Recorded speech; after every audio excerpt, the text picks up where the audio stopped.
할렐루야. 하나님의 나라가 오늘 주일날 여러분과 여러분 현장에 임하는 그런 축복의 하루가 되기를 바라고요. 여러분 항상 말하지만 여러분 주일날 한 주간을 넉넉히 살아갈 하나님의 말씀을 잘 정리하고 여러분이 이 성공적인 한 주를 위해서 준비하는 그런 오늘이 되기를 부탁을 드립니다. 저는 그 유럽에 가기 전에 미리 영상을 이렇게 녹화를 했습니다. 제 마음은 항상 이렇게 유럽을 가도 유럽에서 실시간으로 여러분과 이렇게 예배를 하고 싶은 마음이 제가 너무 많습니다. 그런데 지금 우리가 예배하는 이 시간이 유럽은 새벽 시간입니다. 그렇기 때문에 아마 호텔 같은 그런 여러 가지 여건들이 이렇게 안 맞기 때문에 일단 제가 미리 녹화를 했다는 사실을 여러분이 아시고 아무리 녹화가 되어도 여러분이 오늘 말씀에 승리하는 그런 여러분 되기를 한 번 더 부탁을 꼭 드리겠습니다. 지난 주간에 우리가 번제에 대해서 말씀을 들었고, 번제는 뭐냐? 우리가 순종을 드리는 예배다. 예배의 중요한 첫 번째 요소가 순종이라고 했죠. 그죠?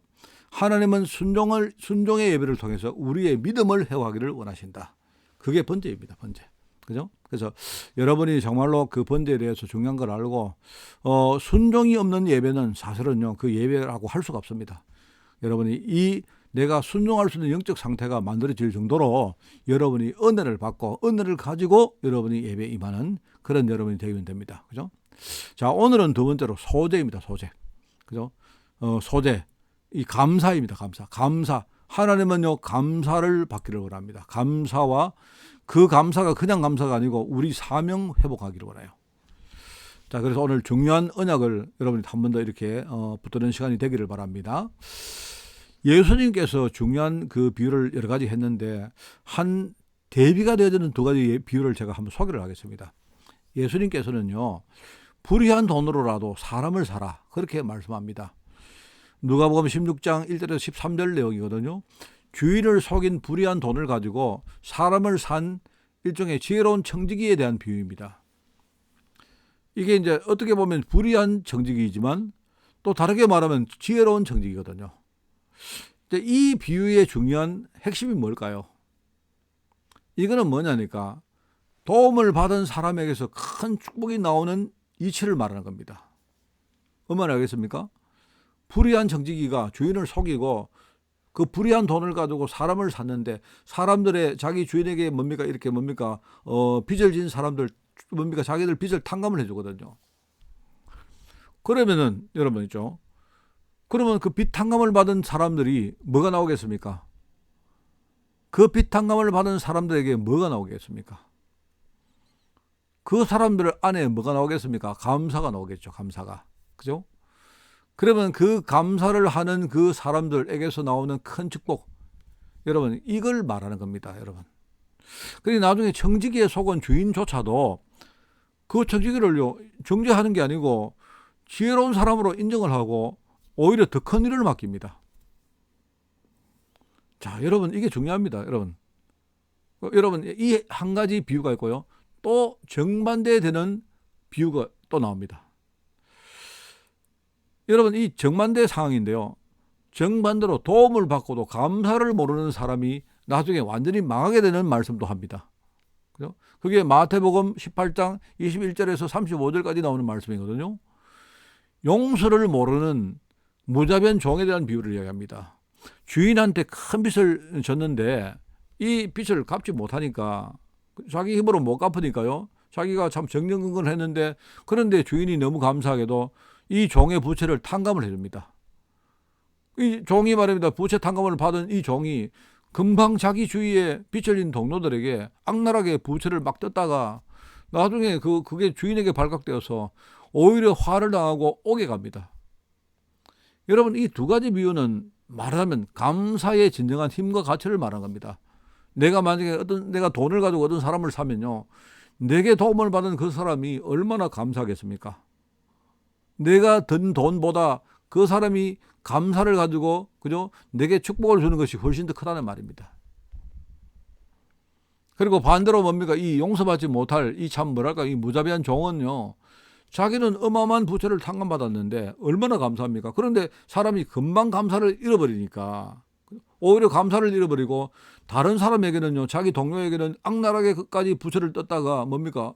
말하자면 이게 감사의 가치를 잃어버리니까 결국은 뭡니까? 나중에 인생이 망한다는 말입니다, 여러분. 이 두 가지 비유는 똑같은 맥락의 말씀이요. 진정한 감사와 감사의 진정한 힘과 가치를 의미한다 이 말입니다.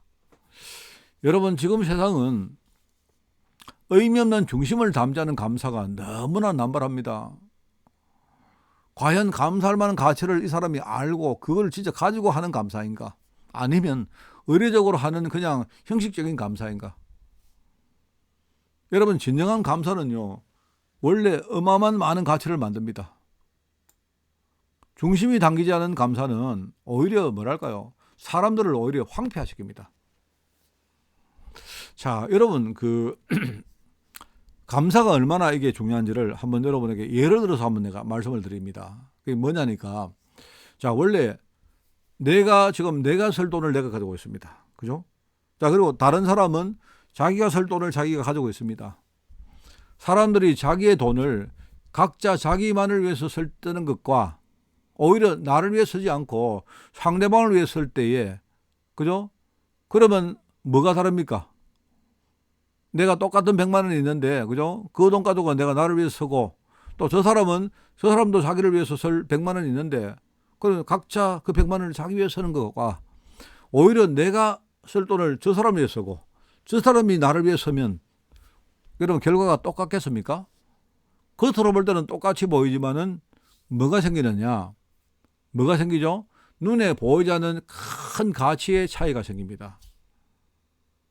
그겁니다. 똑같이 100만 원을 쓰고 100만 원의 효과를 거두었지만 그거는 똑같고, 근데 내가 저 사람을 위해서 쓰고 저 사람이 나를 위해 쓰면 뭐가 생깁니까?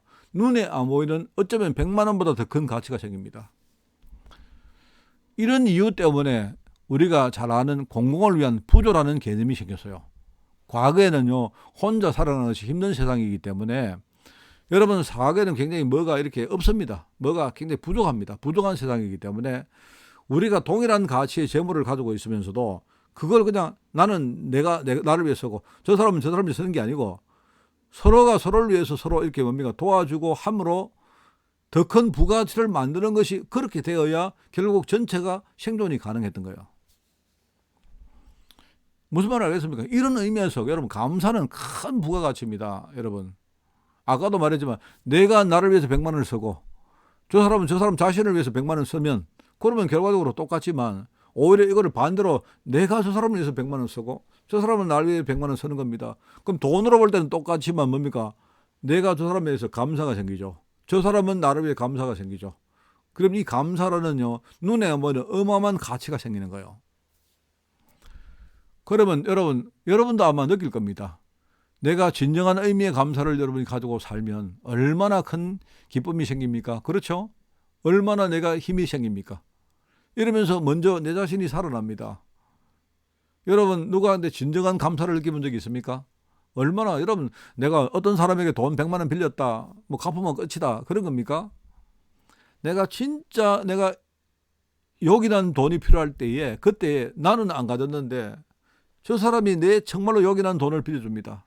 나를 위해서입니다. 나중에 내가 똑같은 가치를 갚습니다. 갚지만 거기에다가 플러스 뭡니까? 얼마나 큰 부가가치가 생깁니까?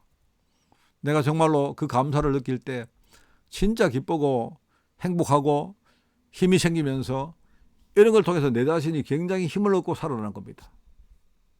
그러면서 여러분, 감사를 느끼면요, 여러분, 보통 사람들이 어떻습니까? 감사를 느끼면 나도 앞으로 진짜 내가 생각을 바꾸고 의미 있는 인생을 살아야지, 미래에 대한 소망과 확신이 생깁니다. 내가 과거에는 뭔가 이렇게 내가 낙심하고 살았지만 나를 위해서 도와주는 사람이 있구나, 이걸 여러분 아시면 그래, 내가 지금 도움을 받았지만은 내가 계속 도움받을 게 아니고 뭡니까? 이제는 내가 이제 새롭게 나도 이렇게 힘을 내고 해서 내가 오히려 미래에 남을 도우고 하는 그런 일종의 그런 사람으로 살아야 되겠다 하는 일종의 미래에 대한 확신과 소망이 생깁니다. 그러면서 지금까지와 다른 내 인생의 좋은 의미를 그때부터 느낍니다. 그렇죠? 그냥 쉽게 말하면요, 인생이 참 살만한 것이구나, 참 인생이 참 행복한 것이구나 느낍니다.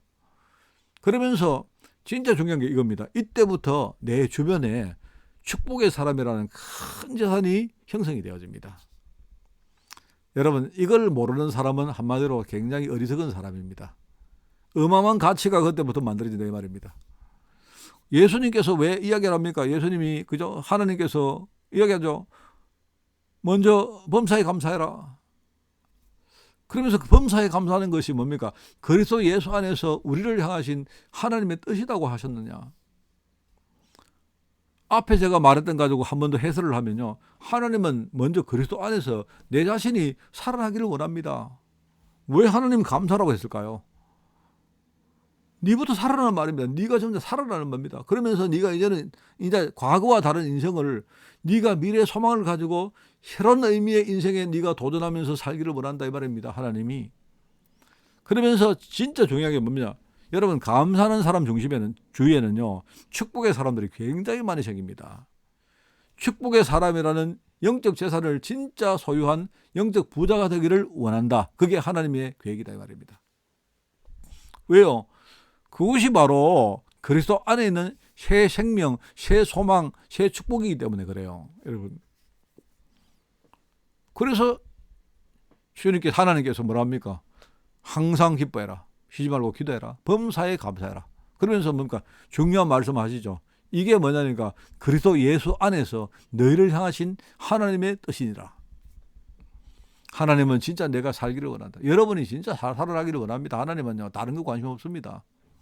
하나님은 진짜 내가요. 감사하기를 원해요. 내가 살기를 원해요. 그러면서 과거에 우리가 묶여 살았던 그 과거의 인생을 진짜 청산하고 과거의 그 굴곡들을요. 내가 진짜 청산하고요. 이제는 내가 새로운 희망을 가지고 새로운 인생을 향해서 내가 도전하고 살기를 원하는 겁니다.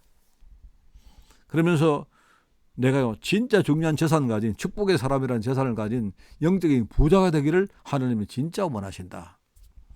이게 하나님의 말씀입니다. 여러분. 자, 여러분 이거 이해하시면 다 끝났어요. 사실 오늘. 왜 우리가 예배를 할 때 감사하며 예배를 해야 되냐?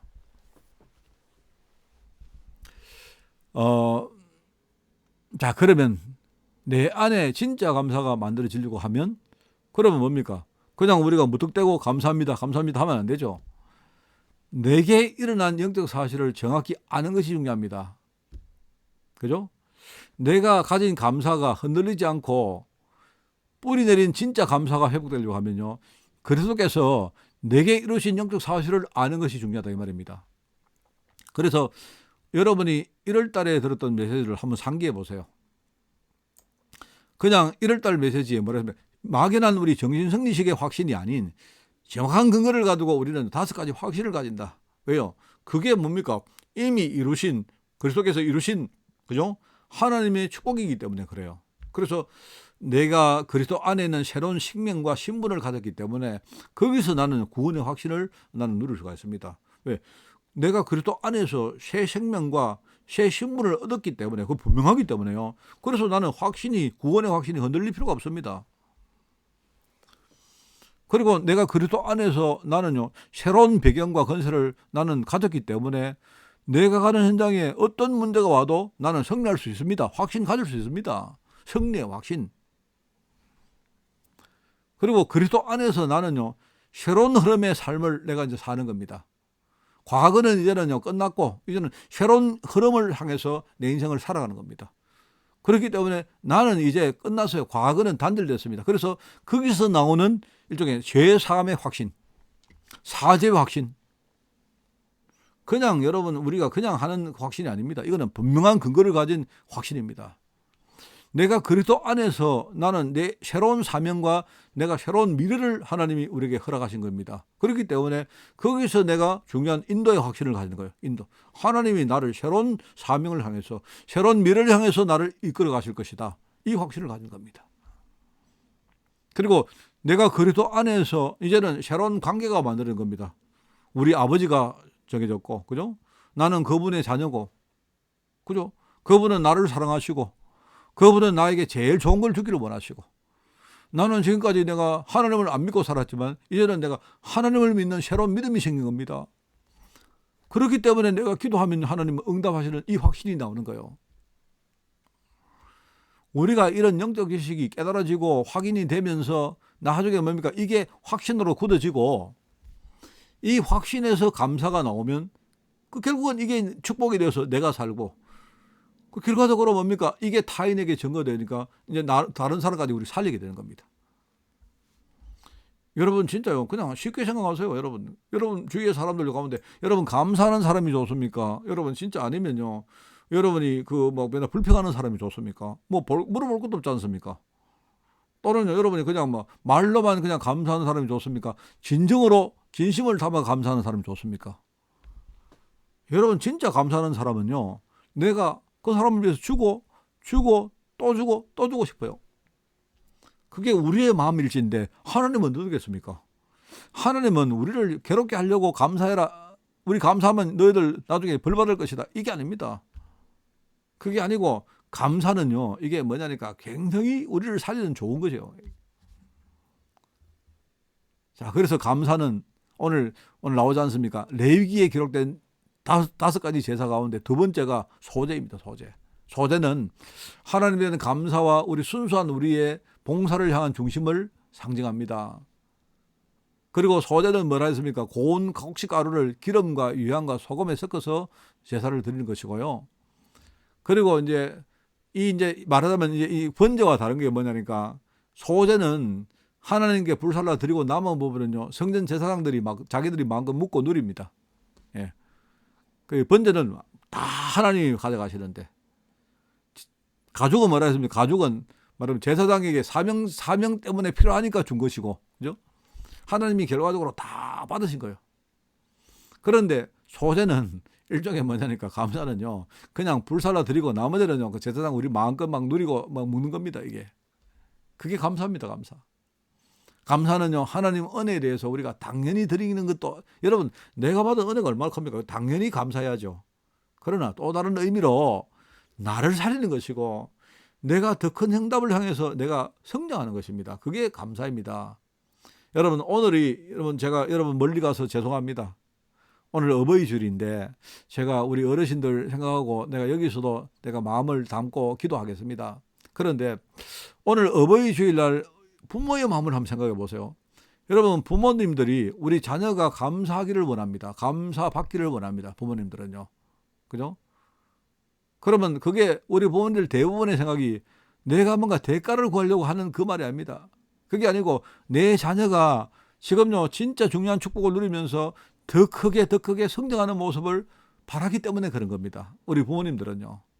그래서 감사함으로 뭔가 부모님과 자녀 간의 관계가요 더욱 깊고 가까운 관계가 만들어지는 겁니다.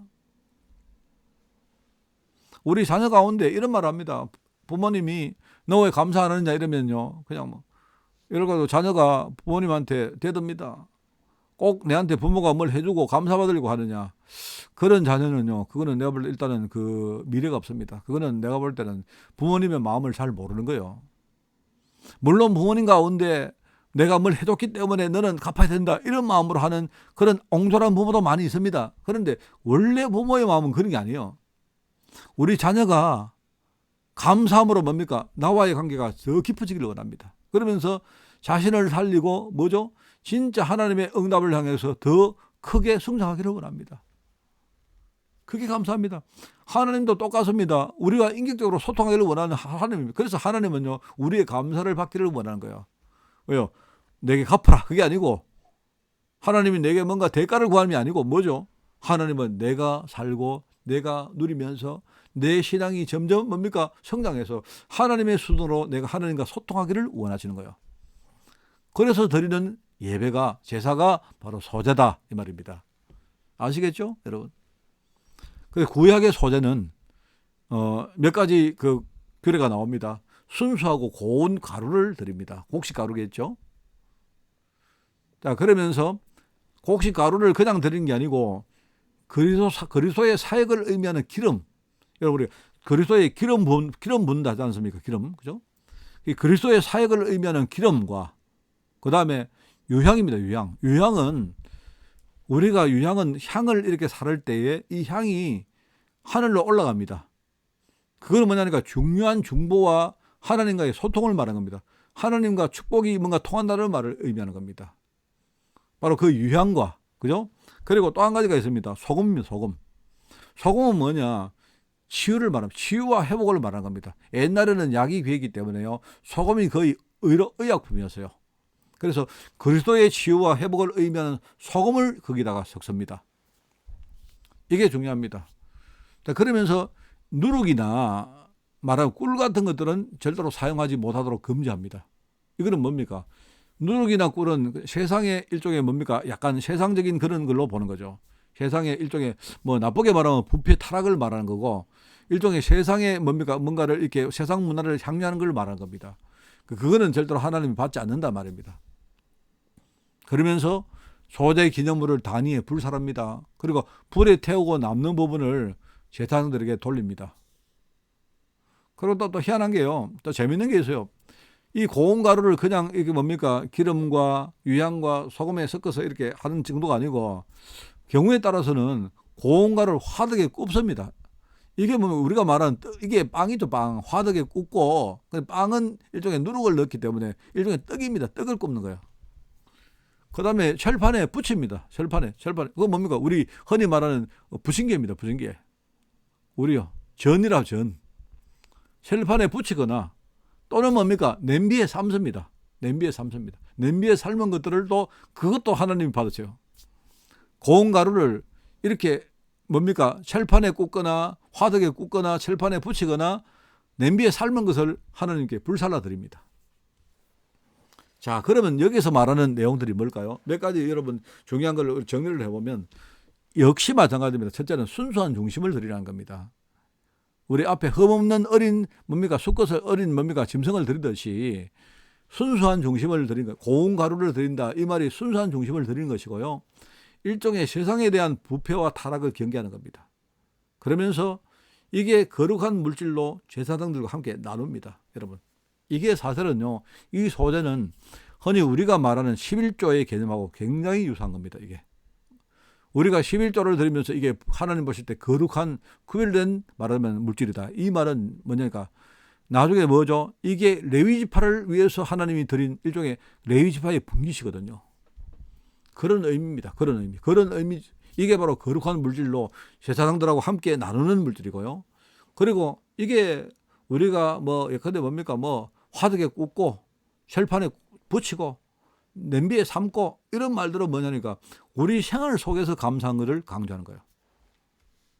우리 생활 속에서 우리가 늘 하는 방식 아닙니까? 우리가 보통 뭘 먹을 때 철판에 굽거나 화덕에 굽고 철판에 붙이고 뭐 이렇게 냄비에 삶아 먹으니까 그런 것까지도 생활 속의 감사를 강조한 그런 일종의 제사다 이 말입니다. 자, 여러분 아시겠죠? 참 중요한 말입니다. 그래서 여러분 두 번째 소재는 감사의 고백으로 우리 사명을 회복하는 그 예배를 뜻한다. 오늘 그게 두 번째입니다. 그래서 여러분 예배의 두 번째 요소는 뭐라고요? 감사입니다. 여러분 이거는 진짜 여러분이 딱 외우고 있기 바랍니다. 예배의 첫 번째 요소는 뭐다? 순종이다. 예배의 두 번째 요소는 뭐다? 감사이다. 감사. 감사는 그냥 하는 사람이 아니고요. 하나님의 보이지 않는 영적 사실을 체험한 사람들에게 주시는 축복입니다. 여러분 특별히 이제 여기에 대한 예들이 나오는데 민수기 14장을 보면 언약에 무지한 이스라엘 백성들이 정탐꾼들 틀린 보고에 집단적으로 불신앙을 합니다. 그죠? 그러다 보니까 이제 하나님을 원망하고 모세를 원망하는 원망에 사로잡혀가지고 이 사람들이 자기도 모르게 뭡니까? 애굽으로 돌아가는 일종의 그런 계획을 세웁니다. 그러면 결과적으로 그걸 보면서 하나님이 진노하시죠. 하나님이 진노를 면할 수 없는 상태가 된 거예요. 여러분 지금 흐름을 보면 항상 이게 같습니다. 이게 여러분 가만히 보면 이게 단순히 성경의 여러분 기록뿐만 아니고 우리가 언약을 잘 모르면 그죠? 세상에 나가서 이 사람 저 사람 소리를 듣습니다. 들어보면요 그 말이 맞는 것처럼 보이거든요. 들리거든요. 그리고 나도 모르게 내가 믿음으로 살기를 원했는데 나도 모르게 거기 영향을 받아가지고 집단적으로 우리가 불신앙에 빠집니다. 세상에서는요 불신앙의 소리가 얼마나 많은지 몰라요. 그러면 나도 모르게 얼마 전까지 내가 하나님과 모세에게 우리가 감사했는데 하나님께 찬양을 했는데요. 그런데 금방 내 자신이 원망에 사로잡힙니다. 그러면서 나도 모르게 자꾸 옛날로 돌아가려고 해요. 지금 하나님은 그것을 원치 않은 겁니다. 하나님은 그 부분에 대해서는요, 완전히 단호하십니다. 여러분, 언약이 희미한 성도들이 어려움 당하는 경우를 많이 봅니다. 자, 그러면 언약이 희미했기 때문에 그 대가로 어려움을 당했냐? 그게 아닙니다. 언약이 희미하면 그 사람이 가는 뻔한 흐름이 있는 거예요. 그 사람이 이 흐름을 따라서 가는 겁니다. 참 이게 중요합니다. 자, 근데 반대 사람이 있죠. 반대로 언약의 눈을 가지고 가나안 땅을 본 여호수아 갈렙을 통해서 하나님이 가나안 땅으로 백성들을 인도하십니다. 여러분은 지금요, 억지 감사를 하지 마시고 진짜 감사가 나오도록 언약의 눈이 열리기를 바랍니다. 여러분, 기도 수첩에 이런 게 나옵니다. 모든 것을 여러분이 축복으로 만들 수가 있다. 예, 그렇습니다. 여러분, 모든 것입니다. 모든 것, 모든 것. 여러분이 모든 것을, 눈에 보이는 모든 것, 내가 만나는 모든 사건, 내가 만나는 모든 사람, 모든 현실 속에서 내가 축복을 여러분이 찾을 수도 있고 만들 수도 있습니다. 여러분, 답은 아시죠? 이게 바로 우리 영어로 말하면 everything, everything. 모든 것이면 모든 것. 그런데 이것을 못 찾으면 어떻게 되느냐? 아무것도 우리는요, 얻을 수가 없습니다. nothing, nothing. 아무것도. 우리가 다 잃어버립니다. 아무리 내게 중요한 게 와도요, 좋은 것들이 와도 우리 결과적으로 다 잃어버립니다. 그래서 여러분이 억지 감사하지 말고 진짜 감사를 볼 수 있도록 언약의 눈이 열리기를 바랍니다. 하나님은 지금 여러 가지 힘든 어려움과 환경 속에 내게 최고로 좋은 현실을 하나님 허락하셨다. 내가 그 문제 때문에 복음 속으로 들어가고 앞으로 전도의 큰 문을 열 수 있는 중요한 축복의 문들을 하나님이 예비하셨다. 그게 하나님이 내게 지금 예비하신 것들입니다. 여러분, 이걸 찾아버리면 어떤 문제 와도 괜찮아요. 어떤 상황이 와도 상관없어요. 우리가. 그게 바로 우리가 소재를 통해서 드리는 일종의 우리의 예배입니다. 자, 그래서 하나님은 여러분, 순종이 없는 예배는 하나님 보실 때는 그거는 예배가 아니에요. 두 번째는 뭡니까? 감사가 없는 예배는요, 그거는 내가 영적 사실을 몰랐다는 말이기 때문에, 모르고 있다는 말이기 때문에, 그거는요, 이 예배가 하나님의 절대계획 속으로 가는 예배가 아니고, 뭐죠? 뭔가 나의 뜻을 이루려고 하는 예배이기 때문에 하나님은 그 예배를 받지 않습니다. 여러분, 진짜 중요한 것을 꼭 여러분이 놓치지 마시기 바랍니다. 아시겠죠? 자, 그러면서 이제 오늘 우리 세 번째입니다. 루디아는요, 우리 학원복음 메시지에 빌립보 교회 얘기가 나오죠. 빌립보 교회. 그죠? 빌립보 교회를 세운 가장 밑거름이 된 사람이 루디아입니다. 루디아. 자, 그런데 그 루디아는요, 사도행전 16장에 보면 거기에 바울을 만나는 중요한 장면이 나옵니다. 그렇죠? 오늘 마지막으로 드리는 이 말씀이 결론이 뭐죠? 루디아가 사명과 감사를 누림으로 그 사명과 감사를 누린 그것이 바로 기반이 되어서 나중에 그 위에 빌립보 살릴 교회가 세워집니다. 바울을 만난 루디아의 한마디가 바로 일종의 열쇠입니다. 열쇠. 나를 주 믿는 자로 알거든 내 집에 들어와 유하라. 여러분, 그 성경 기록을 보면요, 바울을 만나기 전에 이미 루디아는 이미 하나님을 공경했던 여자였습니다. 그러니까 이 사람은 하나님을 믿는 사람이었어요. 하나님을 믿는 사람인데, 다만 하나님을 믿는 사람이지 그 다음 중요한 걸 몰랐던 사람. 그런데 이 사람이 바울을 만났는데 그 순간에 하나님이 루디아의 마음을 여신 겁니다. 루디아의 마음을 열었는데 루디아가 중요한 걸 본 거예요. 언약의 눈이 열린 겁니다. 그래서 바울의 이야기를 듣고 하는 말이 뭡니까? 내 자신의 인생의 의미가 뭐고, 내 직업의 의미가 무엇이며, 내 가정의 의미가 무엇이며, 오늘 이 만남의 의미가 뭔가를 제대로 발견한 거예요. 그게 바로 오늘 했던 그 한마디입니다. 나를 주 믿는 자로 알거든 내 집에 들어와 유하라. 이 사명이, 여러분, 이게 별거 아니지 않습니까?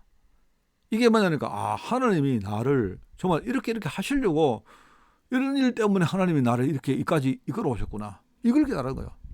그러니까 이 말이요, 굉장히 중요한 자기 감사 같은 일종의, 하나님, 나는 내 직업을 가지고, 우리 가정을 가지고, 앞으로 내가 진짜 중요한 만남을 통해서, 그죠? 내 자신이 진짜 앞으로 복음 전가하는 이 일에 내가 주역으로 쓰임 받겠습니다. 그 고백을 담은 거예요.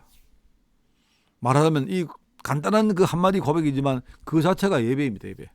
예배 때 드리는 고백입니다. 그게 하나님께 내가 진짜 받은 이 사명, 이걸 내가 깨닫고 내가 하나님 앞에 정말로 감사하는 예배를 드린 거예요. 그런데 하나님은 그 예배를 100% 연락하십니다. 기도하는 시간표 맞춰서 하나님은요, 바울과 루디아를 만나게 한 겁니다. 아시죠, 여러분? 바울이 기도하는 곳으로 가다가 그냥 강가에 여자들이 있는데 그걸 봤는데 거기서 루디아를 만난 겁니다. 그런데 하나님이 그때에 루디아의 마음을 열어 자신의 정확한 사명을 깨닫게 하신 겁니다. 아까도 말했지만 내 인생의 의미가 무엇이고 직업의 의미가 무엇이며 가정의 의미가 무엇이고 오늘 이 만남의 의미가 뭔가를 한순간 하나님 은혜로 깨달은 거예요.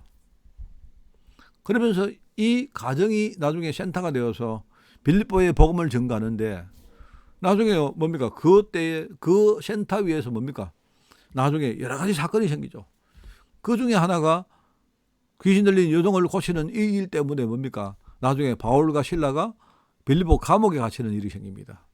그런데 감옥에서 일어난 성경의 역사를 통해서 나중에 뭡니까? 많은 사람들이 하나님의 역사를 실제로 체험하게 되었고 이 사람들이 주역이 되어서 빌립보 교회가 세워집니다. 내가 볼 때 진짜 감사를 해보고 사명 회복한 그죠? 이 루디아의 신앙 고백 그 하나입니다. 그 감사 예배를 통해서 하나님이요 오늘 빌립보 교회를 세운 거예요. 여러분 정말로 승리하시기를 바랍니다. 여러분은요 중요한 사람입니다. 그냥 여러분이 우리 교회 중직자고 여러분이 그냥 우리 교회 성도가 아닙니다. 여러분 오늘 우리가 지금요 중요한 5월 8일 날 오늘 사실 어버이주일입니다. 어버이주일 날 저는 오늘 사실은요 오늘 유럽에 와 있습니다. 와 있는 이유가 사실 여러분에게 굉장히 죄송한 말입니다만은요 제가 지금 한 2년 한 6개월 가까이 이렇게 코로나가 지속되다 보니까 유럽의 사람들이 굉장히 힘이 다 빠졌어요. 지금 뭔가가 그래서 오늘 이번에 좀 죄송한 말이지만 선교대를 우리가 함께 이렇게 하자. 선교대라도 하면서 우리가 뭔가 중요한 선교의 언약을 한번 회복하자 하니까 그나마 많은 사람들이 좋다. 목사님 그렇게 하십시오. 목사님 오시면 목사님이 이렇게 정하는 장소에 우리가 가겠습니다 해서 일단 제가 지금 메시지 녹화할 때는 제가 모르지만은요 어제가 뭐냐니까 5월 7일 날 토요일 날 우리 독일 지역의 많은 사람들을요 한 곳에 모아가지고 함께 우리가 선교대를 하는 이런 그런 기획을 한 겁니다. 제가 그것 때문에 일단 온 겁니다. 와서 여기에 뭔가 새롭게 이렇게 우리가 힘을 내고 또 새롭게 시작을 하자 하는 그런 취지에 이번에 선교대를 한 것입니다. 제가 우리 하빌교회 성도들에게 참 죄송하고 미안하지만 그러나 저는요 내 마음속에 늘 있습니다.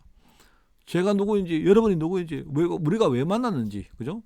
우리가 참 어떻게 보면 이 시골에서 우리가 뭘 해야 되는지 지금 주위 환경은 참 어려워지고 있습니다. 그러나 하나님은요 루디아의 이 몸에 중요한 감사 예배 하나를 가지고요 빌립보 교회를 세운 것처럼 오늘 하나님은 우리가 예배할 때에 지난주에 순종과 오늘 감사 예배를 하나님 받기를 원합니다. 여러분이 진짜 이거 가지고 먼저 여러분 자신을 살리세요. 아까 얘기했지만 내가 감사 진짜 하면요 진짜 그때 내게 굉장히 많은 것들이 살아납니다. 그러면서 이제는요 내가 과거와 달리 내 인생의 미래가 보입니다. 나 정말로 내가 진짜 하나님이 원하시는 진짜 좋은 인생의 방향을 향해서 내가 아주 좋은 어떤 그 기운을 가지고 내가 살아갈 중요한 결단이 되어집니다. 그렇게 하다 보면 어느 날 내 주위에 축복의 사람들이 많이 생깁니다. 감사 하나 가지고요. 그게 내가 영적 부자가 되는 길입니다. 하나님의 뜻대로 사는 길입니다. 하나님이 가장 원하시는 예배의 중요한 축복 속성들입니다. 오늘 여러분 지난주에 번제 아시겠죠? 오늘 소제 여러분이 잘 배우시고 오늘 중요한 축복 가지고 승리하는 그런 여러분 되시기를 바라고요. 우리 교회가 정말 유럽을 위해서 우리 유럽에 있는 많은 중직자 렘넌트를 위해서 감사함으로 기도하는 그런 여러분 되시기를 예수님 이름으로 축원을 드립니다. 기도합니다. 하나님 아버지 감사드립니다. 오늘 귀한 종들을 주님이 축복하시고 오늘 소제를 통해서 우리가 감사 예배를 우리가 드리게 하시니 너무나 또 감사를 드립니다. 감사함으로 나를 살리고 감사함으로 우리가 새로운 미래를 우리가 설계하며 우리가 감사함으로 내 주위에 많은 영적인 축복의 사람들을 만드는 그런 일들이 지금부터 시작되게 하옵소서. 우리 교회가 이 감사 예배의 교회가 되기를 원하오니 이 예배를 통해서 많은 우리 성도들 살아나게 하옵소서. 감사드리며 예수님의 이름으로 기도드리옵나이다. 아멘.